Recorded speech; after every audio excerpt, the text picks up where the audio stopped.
Hey everyone, it's Natalie. So this is my second video.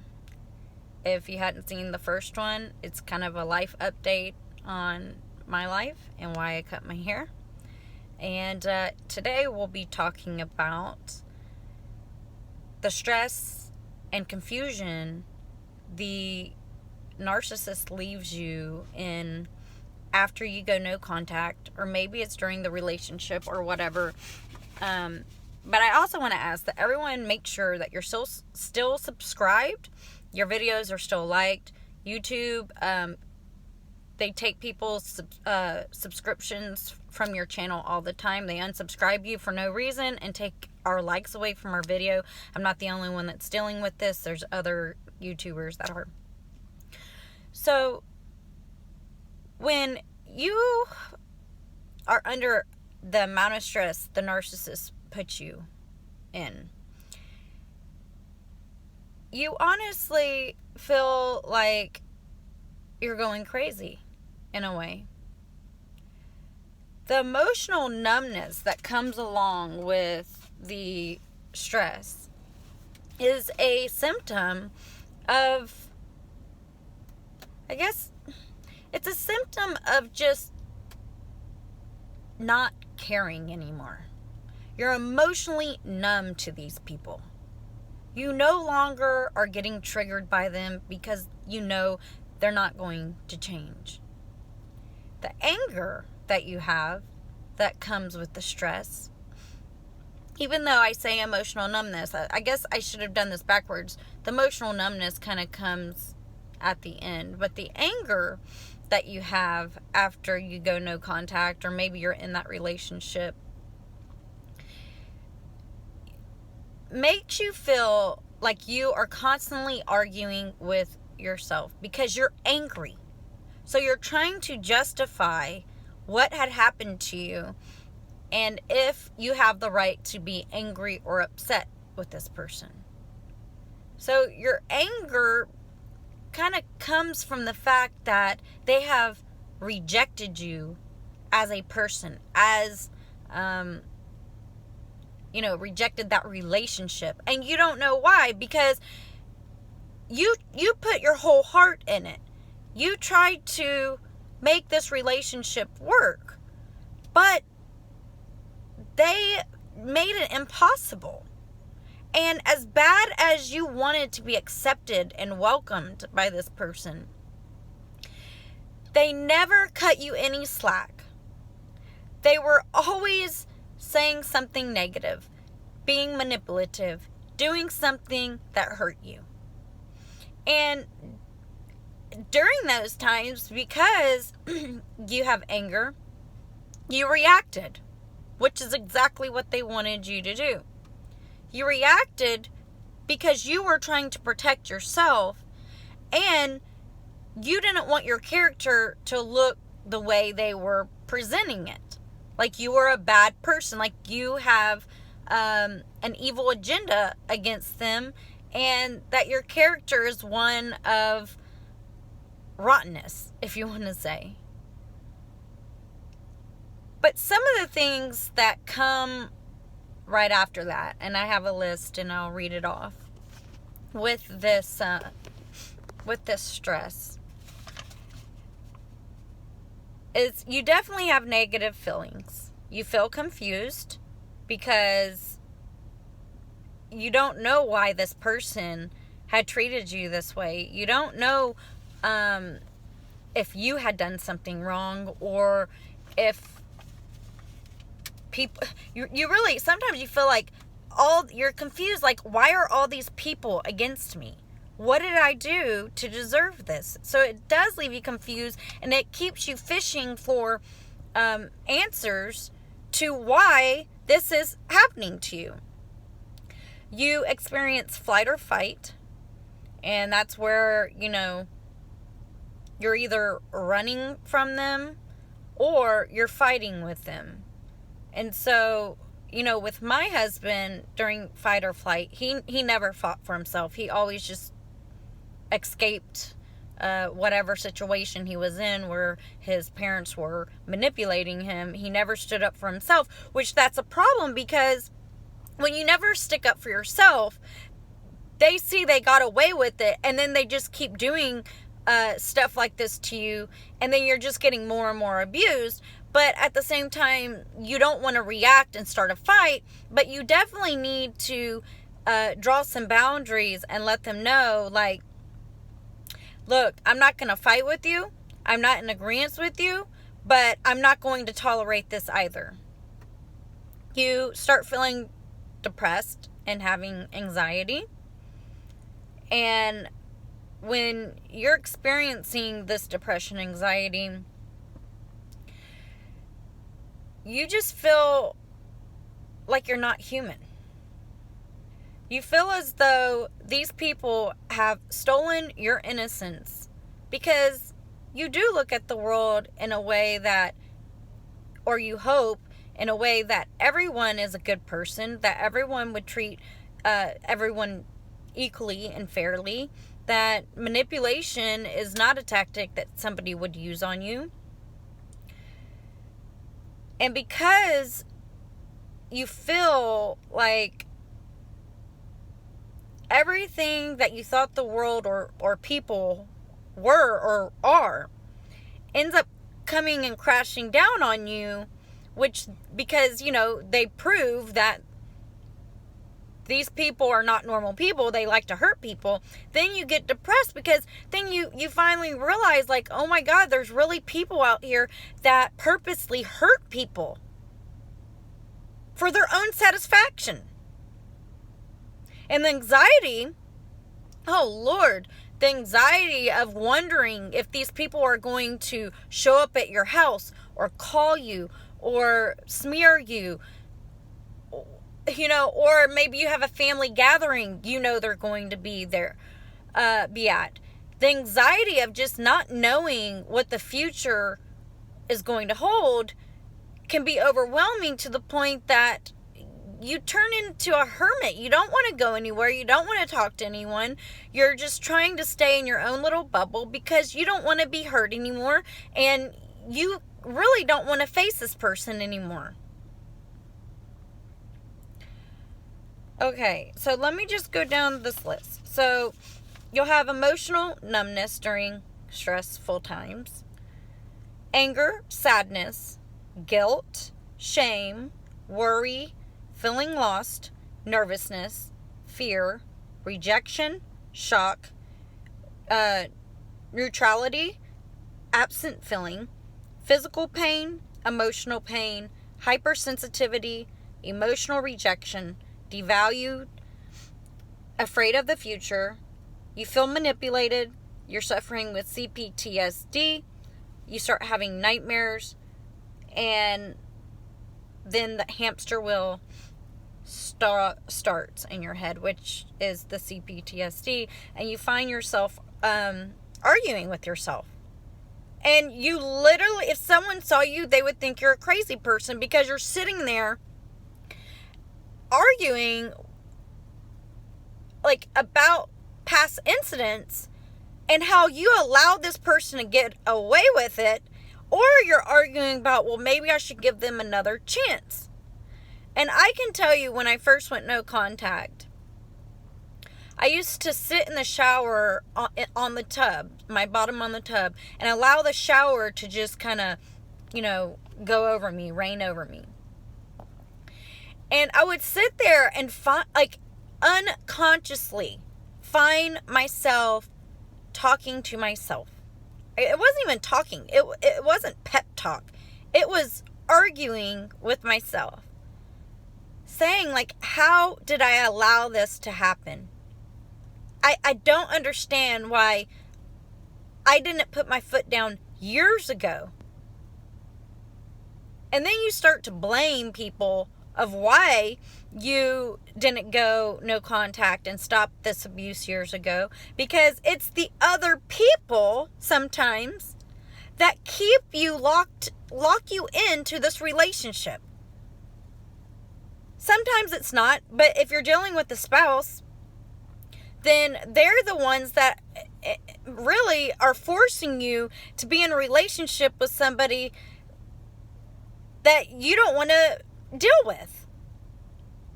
And so you're forced to tolerate the disrespect and the manipulation and the smearing for someone else, because that someone else, maybe they didn't see it, or they're being selfish and they're only thinking about them. But oftentimes the person that you're trying to please by staying in this relationship with the narcissist doesn't see it right away, or because this is someone they've grown up with or love, they have been conditioned into believing that that behavior is normal and acceptable.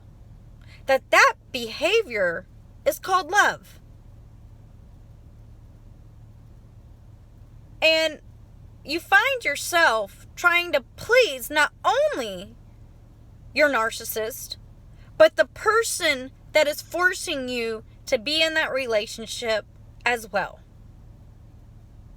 And this is why I say, stop trying to please everyone and start looking out for yourself. Because nobody, obviously, has looked out for you. This is why you are in the situation you're in. This is not by choice. This is by force. So, if your partner, or maybe it's your brothers and sisters, can't understand why you're going no contact or why you're so hurt, then you might unfortunately have to lose those people that are manipulating you as well, forcing you to be in this relationship with somebody that is torturing you. You have to stand up, stand your ground, and say, no more. From this day forward, you either respect me or we're going to have a problem.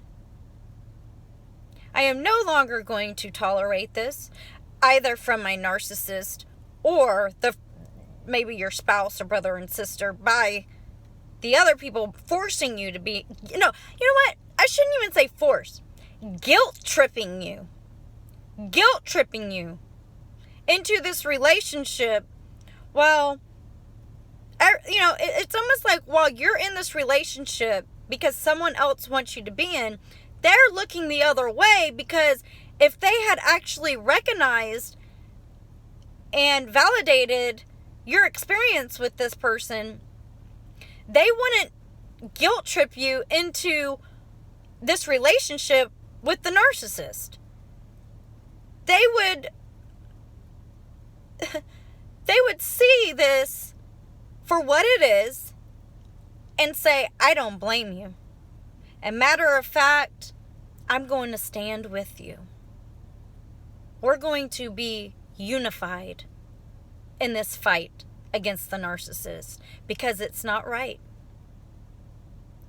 But because people have normalized their behavior and people have guilt tripped you into this relationship, sometimes it's hard for them to come to terms with the truth. And eventually, people do, but not everyone. And, this is why I also say you have to expose the narcissist, but you have to let them expose themselves. So you're not really exposing them, because if you go do that, everyone is going to say that you're the problem. You're going around smearing them, even though the narcissist smears you to the same people. They don't look at it as smearing, because the narcissist has conditioned them into believing that they care, and that's the reason why they are smearing you. So they don't present it as talking crap about you behind your back. They present it as, well, I care so much. So if you go and smear the narcissist, and honestly, it's not even a smear, it's just telling the truth, people will look at you like you're the one with the problem. You're the reason why they're so much upset. Look at what you're doing. The narcissist only cares, they say. The narcissist has your best interest in mind, they say. So, you have to watch out for the people that are around you, and you might have to get rid of these people that are guilt tripping you and shaming you and blaming you. And start loving yourself. Stand up for yourself. It's hard. Oh my God, guys. As hard as it is to stand up to these people and start standing up for the truth and for what's right. You know, let me stop there for a second. I know personally it took me years to stand up to my narcissist, to stand up for the truth, to start loving myself. And so when I say this, to start loving yourself, just to be brave, to finally come to terms with the fact that you didn't get the person you deserved. It honestly, it can be one of the scariest things you've done.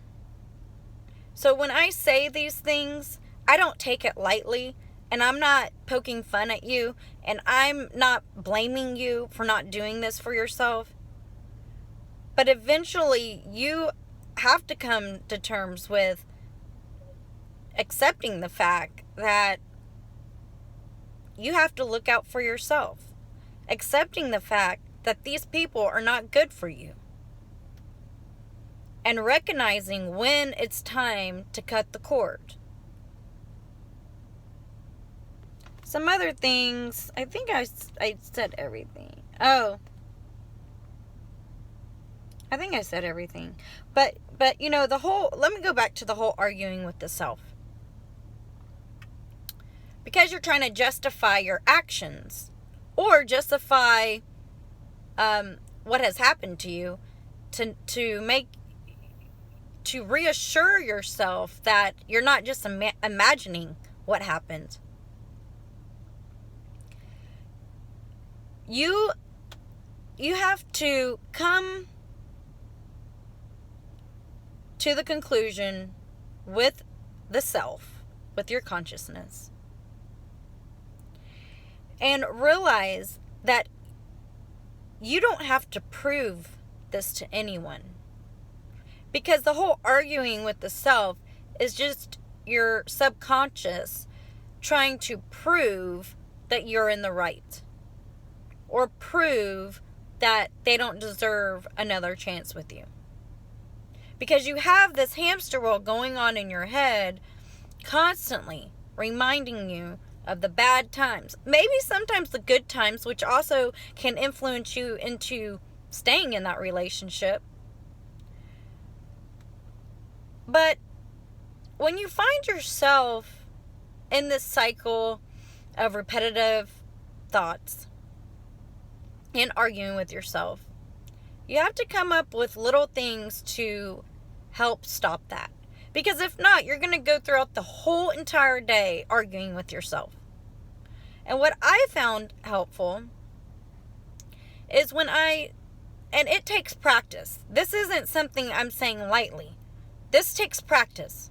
But when you consciously, because subconsciously you hear yourself arguing, but when you consciously are aware that you're arguing with yourself, you tell yourself literally out loud, okay, I'm doing again, I have to stop it, and then redirect your thoughts onto something positive.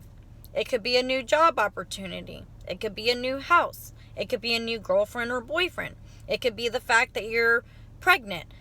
It could be a million things. Your animals, a vacation, a raise, whatever it is that is positive in your life right now, you're going to redirect those negative thoughts and put a stop on them by redirecting your thoughts into a positive light. And it takes practice, and eventually what I had found is every time I stopped myself, the negative thoughts kind of started subsiding a little bit at a time. So because I was constantly thinking about it, which made my hair fall out, I had to find other alternatives to arguing with myself, I guess. So I would journal and write my emotions down there, but I'd also write positive. I would maybe put on a positive movie, but I'm a horror fan, so I would put on horror movies, kind of get scared, and then trust me, you'll stop thinking about the negativity. You could go horseback riding, you could take a walk. Walking really helped me. Every time I started having these negative thoughts, I would take a long walk. Put on some music, put on a YouTube show, and take a walk. But also, you don't really necessarily need something in your ear to clear your thinking.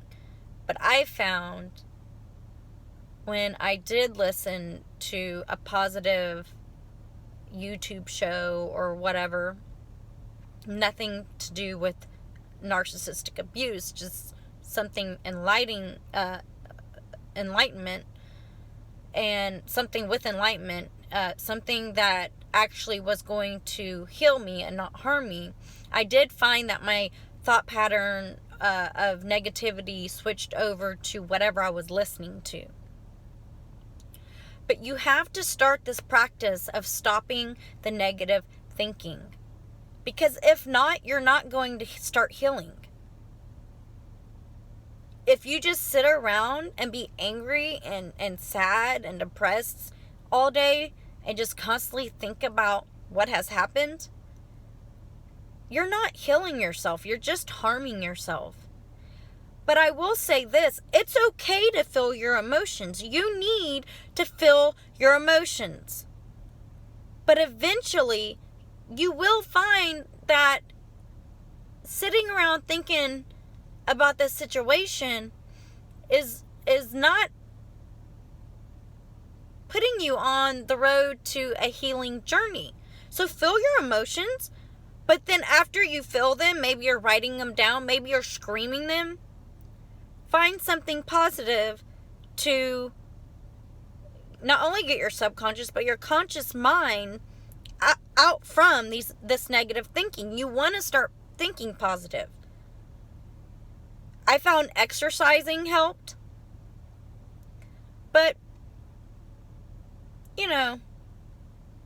it's going to take practice. It's going to take time. You're going to find yourself negative thinking and talking to yourself and not being able to sleep. It's not just, it's not a magic pill. You're not just going to start thinking positive and it ends. But if you can retrain your thought pattern, then eventually those negative thoughts are not going to pop in your head as often as they would if you didn't start retraining your brain or your thought pattern. So it's going to take work for you to actually start healing. Healing's not just going to happen because you want it to happen.